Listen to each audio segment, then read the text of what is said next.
Famoso pela frase "penso, logo existo", é também conhecido por outras dezenas de títulos como pai da filosofia moderna, racionalista, defensor do inatismo, crítico da tradição, cético em relação às sensações, foi matemático e ainda procurou provar a existência de Deus.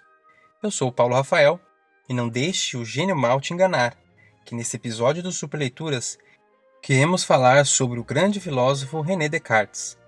Comente ao final do vídeo a lição que você mais gostou e pegue seu presente ao fim do vídeo, que ele irá ajudar muito para o caminho no domínio das paixões. René Descartes viveu num período de profundas transformações na visão do mundo, grandes descobertas, as grandes navegações, período de ceticismo.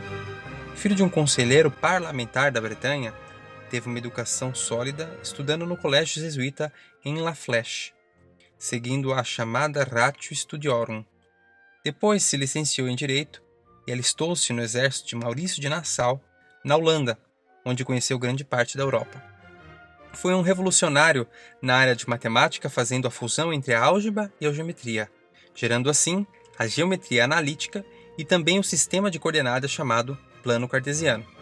Descartes procurou, através do seu método, chegar ao conhecimento da verdade. Essa verdade só se poderia chegar através de juízos verdadeiros e sólidos. Ao tecer uma crítica à tradição do pensamento, o consagrou como um autor moderno. Ao falar sobre o método, ele diz: "E acreditei com firmeza em que, por este meio, conseguiria conduzir minha vida muito melhor do que se a construísse apenas sobre velhos alicerces e me apoiasse tão somente sobre princípios a respeito dos quais me deixara convencer em minha juventude, sem ter nunca analisado se eram verdadeiros." Discurso do método. Ao dispor dessa desconfiança do conhecimento tradicional, ele diz que é preciso não aceitar como verdadeiro princípios sem conhecer evidentemente.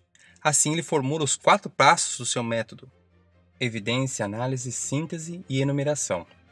Evidência: não aceitar como verdadeiro algo que não seja claro e distinto ao espírito. Não ter dúvida sobre aquele conhecimento. Podemos exemplificar como selecionar laranjas de um saco, retirando as podres, ficando com as boas. Análise: dividir os grandes problemas em pequenas seções compreensíveis. Por exemplo, qual é o sentido da vida? Primeiro é necessário entender o que é sentido e depois o que é vida. A síntese é conduzir os pensamentos em ordem para resolver os problemas mais simples e fáceis até chegar aos mais complexos, chegando ao último passo, que é a enumeração, onde se efetua relações completas e revisões. Por exemplo, se chega à conclusão que 6 é o dobro de 3, e me pergunto: e o dobro de 6? Ou seja, 12. E de 12? 24. Por isso deduzo facilmente que 13 dividido por 6 é igual a 6 dividido por 12 e 12 dividido por 24. Por isso, 3, 6, 12 e 24 estão em proporção contínua. A filosofia de Descartes atingiu o clímax na famosa frase "cogito ergo sum", penso, logo existo. A primeira vez em que aparece essa frase, ela está no livro O Discurso do Método, em francês, Je pense donc je suis. Depois, no livro As Meditações Metafísicas. Essa conclusão de Descartes mostra o seu racionalismo, ou seja, a base de todo edifício do conhecimento se estabelece sobre o pensamento.